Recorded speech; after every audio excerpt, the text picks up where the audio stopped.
despertar em nós um sentimento de que nós poderíamos ser pais de uma criança que estava na busca de uma família.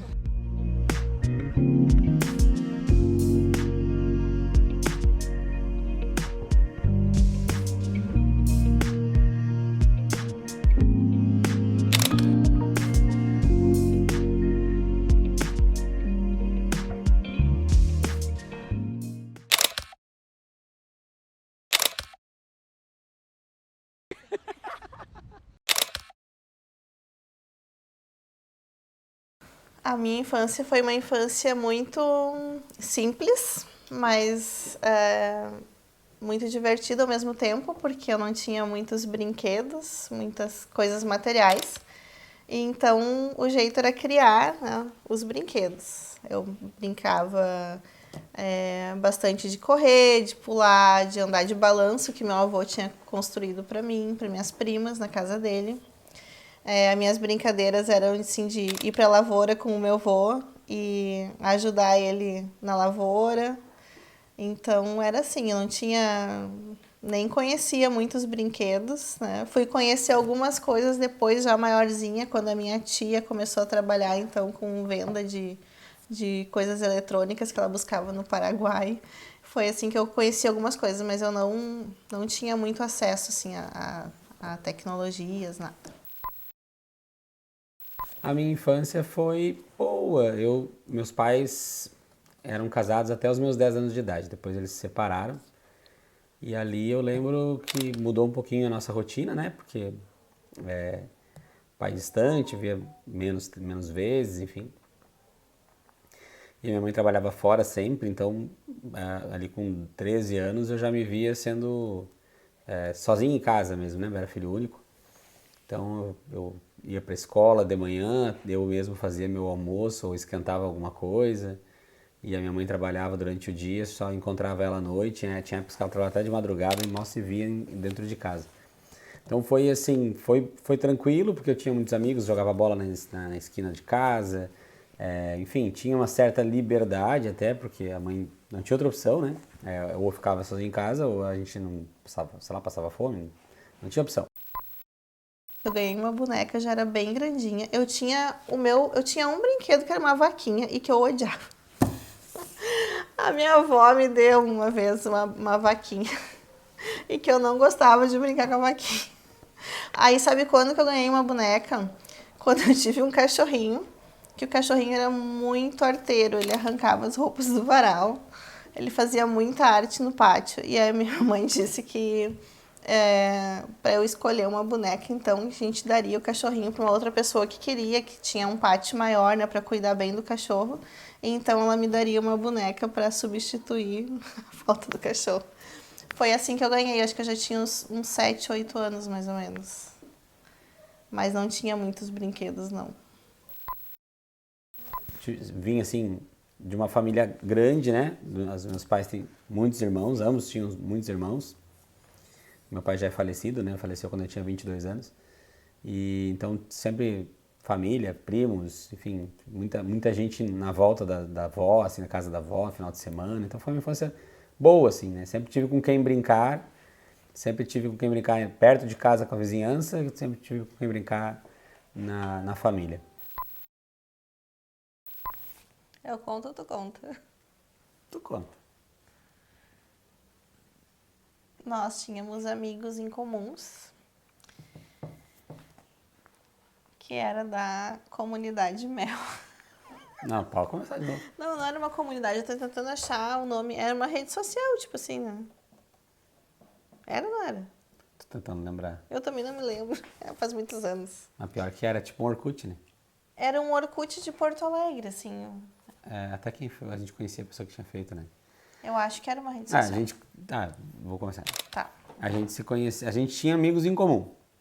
Amigos esses que a gente se conheceu pela internet.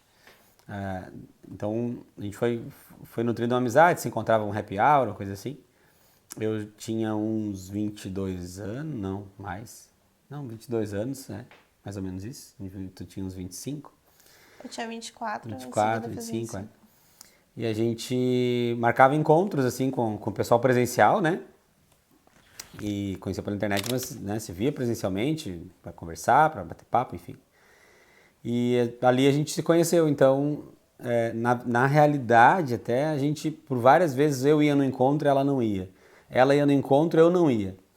E aí teve vezes que a gente se encontrava na praia, verão, né? Vamos fazer um encontro na praia. A Zalu fazia uns trabalhos de recreação no final de semana e não dava nunca certo de ir.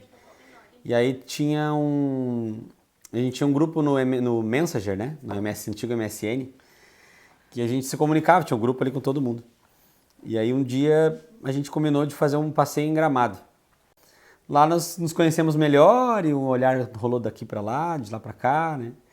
E aí no momento da festa lá, a gente tava muito cheio, o lugar cheio assim de gente. Acho que ela queria o banheiro, coisa assim. Daí disse, também quero, vamos lá. Daí peguei na mão dela e fomos. Aí quando a multidão acabou, eu não soltei a mão dela. E ela também não soltou a minha mão. Daí eu vi uma oportunidade. Não soltei, não bati. Não soltou, não falou nada. Eu disse, opa, peraí, né? Acho que tem chance aqui. Daí eu aproveitei que a mão não soltou e eu puxei ela e roubei um beijo. E ela não me bateu. Eu esperei, dei um beijo e soltei pra ver o que ela ia fazer. Se ela ia me bater ou se ela não ia fazer nada, né? Ela não me bateu, eu dei outro beijo. E aí começou o namoro.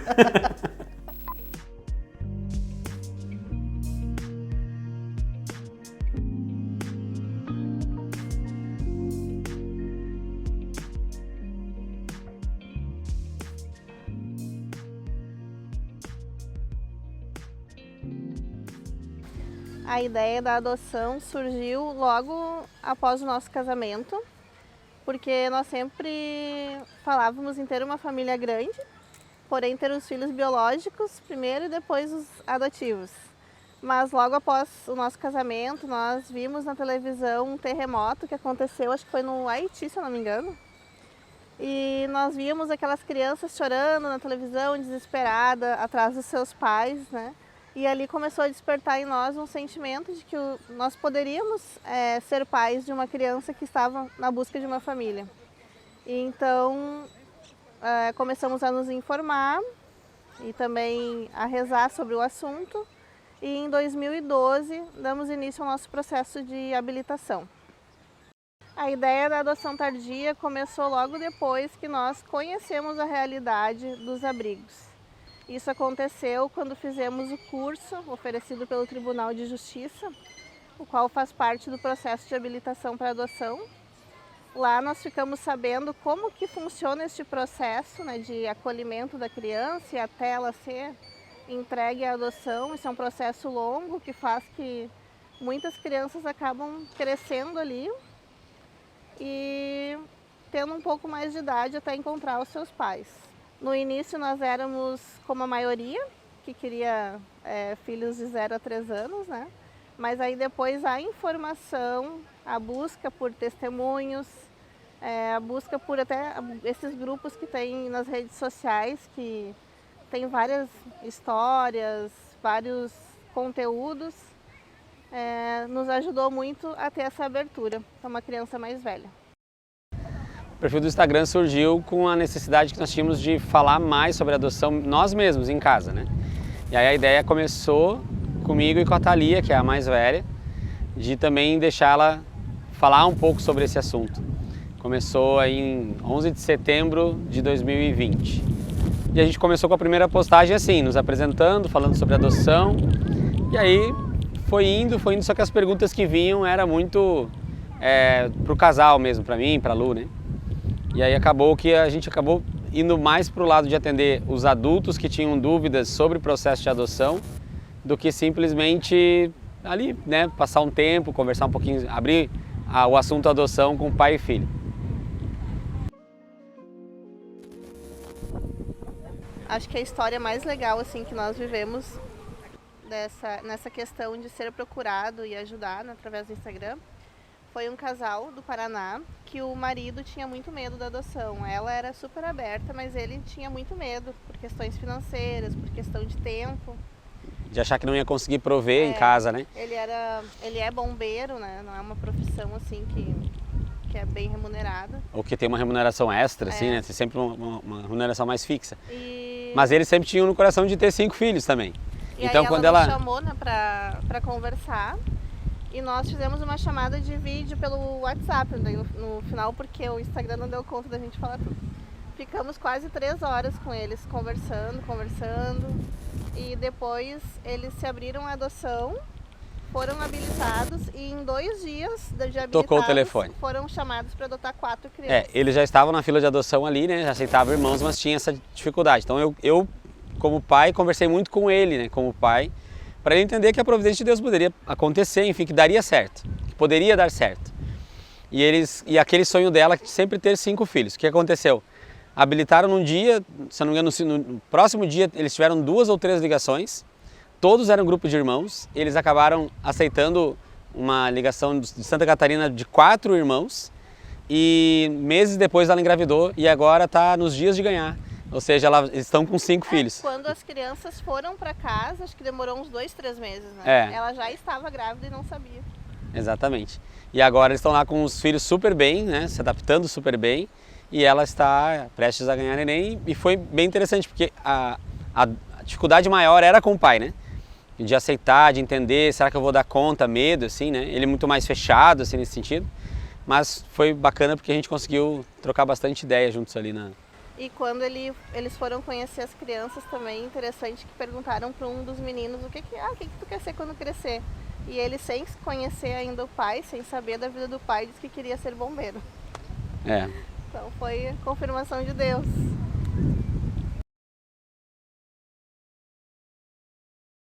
Nós já fomos procurados para falar sobre adoção, né, por diversos casais, diversas pessoas que têm dúvidas sobre o processo, de como funciona a adaptação, diversas dúvidas, mesmo medos assim das pessoas. Casais que adotaram recentemente, estavam passando no processo de adaptação por alguma dificuldade. Então há muita procura, na verdade, né? Sempre quando a gente lança um assunto novo sobre adoção, geralmente há uma interação muito grande ali nos bastidores do Instagram, né? Mandando mensagem, tirando dúvida, pedindo WhatsApp para conversar, isso acontece bastante.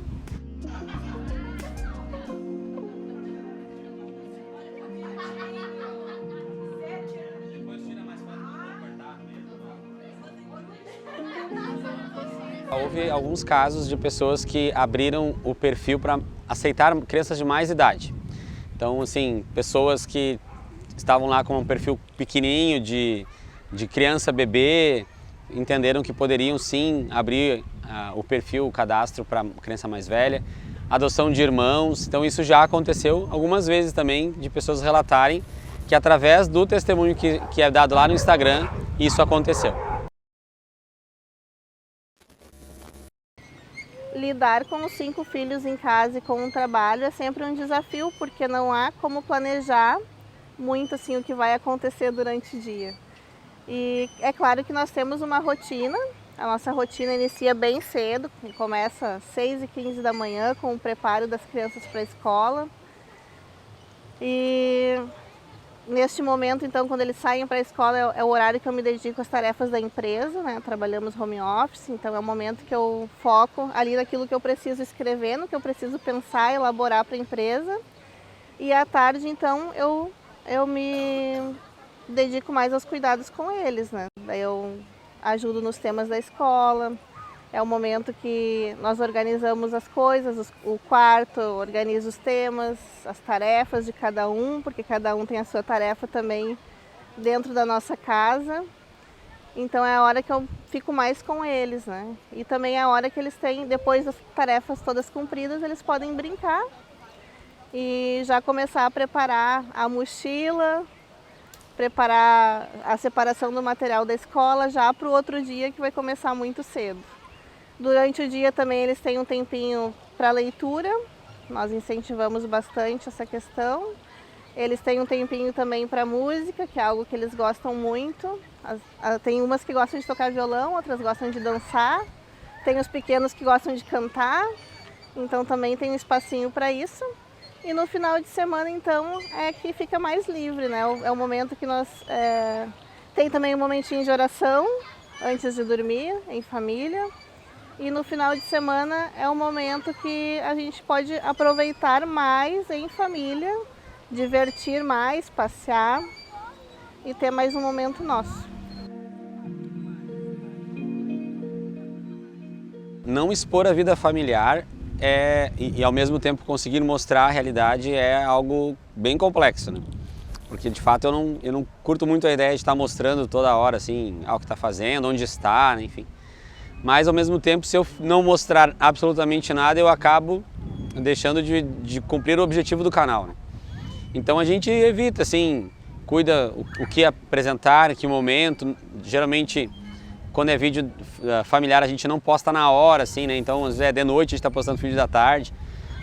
Passeamos em tal lugar, às vezes posta, às vezes não posta, para evitar mesmo esse tipo de exposição ao extremo. Com as crianças, ele deixa eles super bem à vontade, assim, né? Eles não são obrigados, você tem que fazer um vídeo para o canal, não tem isso, né? Se aquilo para eles entra como uma brincadeira, algo que eles querem falar, ok. E se não, também, acho que isso é importante respeitar, né? Mas acaba que a gente vai se acostumando, vai ficando uma coisa mais natural, assim. No início a gente tinha um pouco de receio, passava dias sem postar, porque não queria expor algum detalhe ou outro, mas a gente percebia que quando postava, dava um retorno muito legal no sentido das pessoas quererem tirar dúvida, querer saber mais sobre a adoção. Então o objetivo do canal acaba só se cumprindo quando a gente de fato fala sobre o assunto, né? E mostra na prática o assunto. Então a gente vai com os cuidados necessários, mas consegue não exagerar, acha que sim, pelo menos, né? Não exagerar na exposição e conseguir passar a mensagem.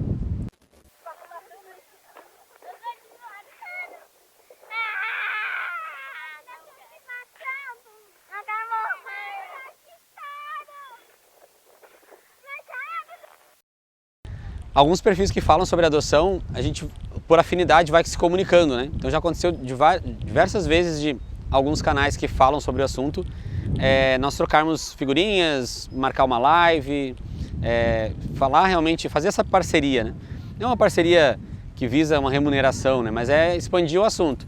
Então o nosso canal é para isso, assim, né? Para a gente conseguir falar mais sobre o assunto, dar um testemunho, tirar dúvidas, e isso sim acontece bastante, assim.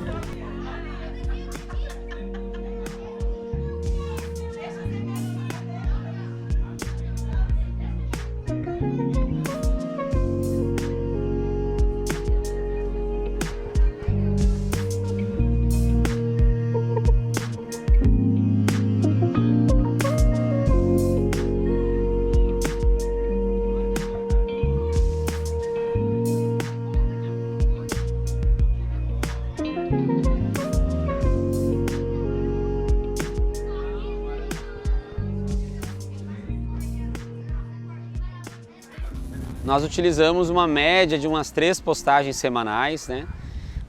Às vezes a gente consegue produzir um pouquinho mais de conteúdo prévio, às vezes não consegue, porque também tem a rotina familiar que toma tempo, enfim. Mas a média é essa, umas 3 postagens semanais para divulgar mais o assunto. Na verdade, a dificuldade maior na adoção tardia é que as pessoas têm um preconceito prontinho na sua cabeça, que é de que o filho mais velho vai dar problema, que o filho mais velho já vem com muitas dificuldades, e a criança muitas vezes cresceu dentro daquele espaço, ela não está tendo mais oportunidades para ser adotada. E esse era um preconceito que inclusive nós tínhamos lá no início do processo de adoção, que ao ganhar mais informações, ler mais sobre o assunto, ver canais na internet que falavam sobre o assunto, a gente conseguiu entender que na prática não era como a gente imaginava. O nosso medo, que é o medo de muitos, era que o filho mais velho vem cheio de vícios, falando palavrão, ia ser muito difícil de adaptar. E a gente, quando conheceu os nossos filhos, viu que na prática não é assim, né? Cada criança tem um jeito, tem um temperamento, tem uma maneira de entender as coisas, mas são crianças que precisam de uma oportunidade, uma família. E essa é a maior dificuldade das pessoas. A maior dificuldade delas é exatamente entender a realidade. Sim, tem diferença na adoção tardia, né? Tem algumas peculiaridades que não tem com a adoção mais nova, mas ainda assim não é nada que não se possa superar.